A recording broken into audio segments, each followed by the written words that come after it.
আমেরিকার কৌশলগত প্রতিরক্ষা চুক্তি স্বাক্ষরের চূড়ান্ত পর্যায়ে বাংলাদেশ। এই চুক্তির মাধ্যমে মার্কিন সামরিক বাহিনী বাংলাদেশের বন্দর ও বিমান ঘাঁটি ব্যবহারের সুযোগ পাবে। ইউক্রেনের গণমাধ্যম militarny.com-এর এক প্রতিবেদনে বলা হয়েছে, গত সপ্তাহে আমেরিকান প্রতিনিধি দলের ঢাকা সফরকালে উভয় পক্ষ ডক্টর ইউনূস সরকারের আমলে স্বাক্ষরিত পারস্পরিক বাণিজ্য চুক্তি ART বাস্তবায়নের শর্তগুলো নিয়ে আলোচনা করে।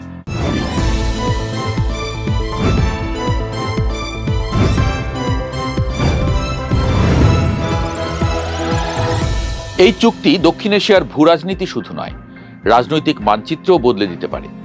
দীর্ঘ কয়েক দশক ধরে বাংলাদেশ সামরিক সরঞ্জামের জন্য বেইজিংয়ের উপর নির্ভরশীল। ওয়াশিংটনের সাথে স্ট্র্যাটেজিক ডিফেন্স ডিল বা কৌশলগত প্রতিরক্ষা চুক্তি হলে এই নির্ভরশীলতা তৈরি হবে আমেরিকার সাথে। তবে চীনের জন্য এর চেয়েও বড় ঝুঁকি আছে। তাইওয়ান আমেরিকা চুক্তির কারণে মালাক্কা প্রণালীতে চীন ঝামেলায় আছে। বিকল্প হিসেবে মিয়ানমারের কিয়াকফিউ থেকে চীনের কুনমিং পর্যন্ত 800 কিলোমিটার তেল গ্যাস লাইন এবং কিয়াকফিউ বন্দরের ব্যবস্থাপনার দায়িত্ব নেয় চীন।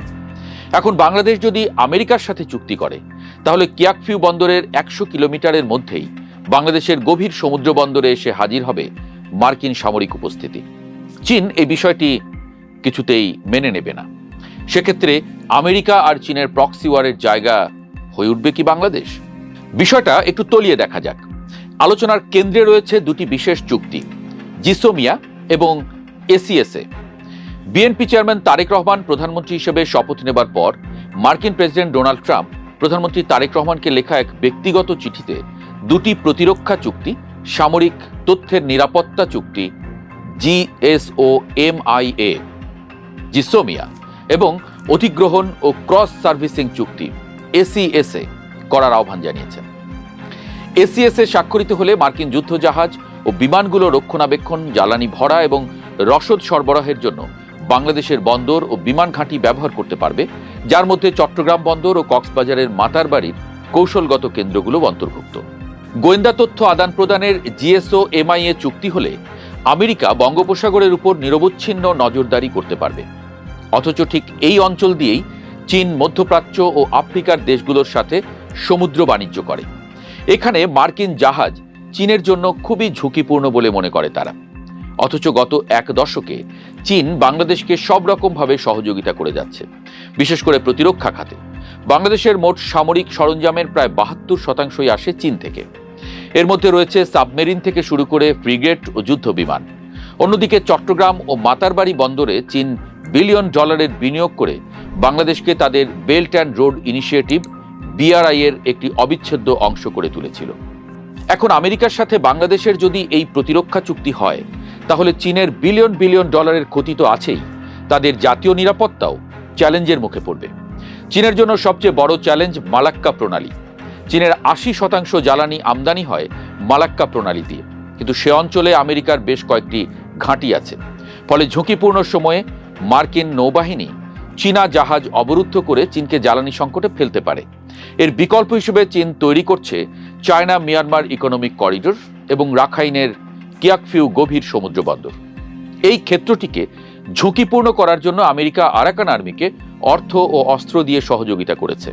এজন্য বার্মা অ্যাক্টকে আরও শক্তিশালী করে ব্রেভ বার্মা অ্যাক্ট করেছেন প্রেসিডেন্ট ট্রাম্প। এর ফলে এখন নির্দ্বিধায় আরাকান আর্মিকে সাহায্য করতে পারে আমেরিকা। সেজন্য বাংলাদেশকেও করিডোর হিসেবে ব্যবহার করতে চেয়েছে তারা।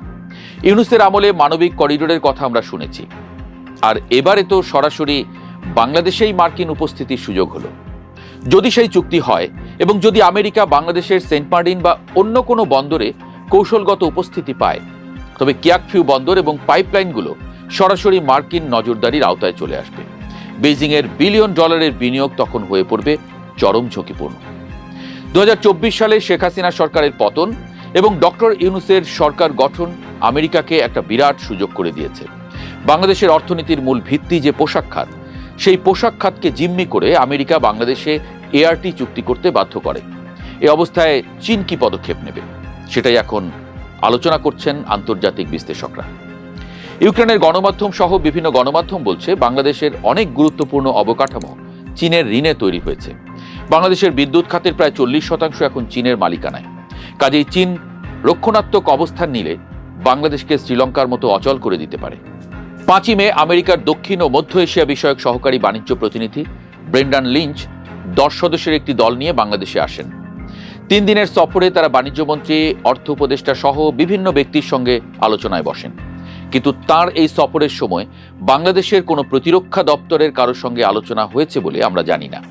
অথচ ইউক্রেনীয় গণমাধ্যম সহ বেশ কয়েকটি আন্তর্জাতিক গণমাধ্যম বলছে এই সময়ে তারা বাংলাদেশকে দ্রুত সামরিক চুক্তি করার জন্য তাগাদা দিয়েছে। বিশেষ করে মার্কিন প্রেসিডেন্ট ডোনাল্ড ট্রাম্প বাংলাদেশের প্রধানমন্ত্রী তারেক রহমানকে চিঠি দিয়ে যে দুটো চুক্তি করার আহ্বান জানিয়েছিলেন, সেই চুক্তি করার জন্য বাংলাদেশ নাকি ফাইনাল স্টেজে আছে, এমনটাই বলছে তারা। যদি তাদের দাবি সত্যি হয় তাহলে বাংলাদেশের জন্য দুই পরাশক্তির মধ্যে ভারসাম্য বজায় রাখা কঠিন হবে। বিশেষ করে বঙ্গোপসাগর হয়ে উঠবে নতুন স্নায়ুযুদ্ধের মূল রণক্ষেত্র। আমেরিকা এবং চীনের প্রক্সি ওয়ারের কেন্দ্রও হয়ে উঠতে পারে বাংলাদেশ। একটা কথা চোখ বন্ধ করেই বলা যায়, বাংলাদেশকে নিয়ে খেলা হচ্ছে অন্য লেভেলে, যার অনেক কিছুই আমরা জানি না। গত কয়েক বছরে বাংলাদেশের ভূরাজনৈতিক অবস্থান অনেক বদলে গেছে। কে কখন কিভাবে বাংলাদেশকে ব্যবহার করতে চাইছে তা বোঝা সত্যিই কঠিন।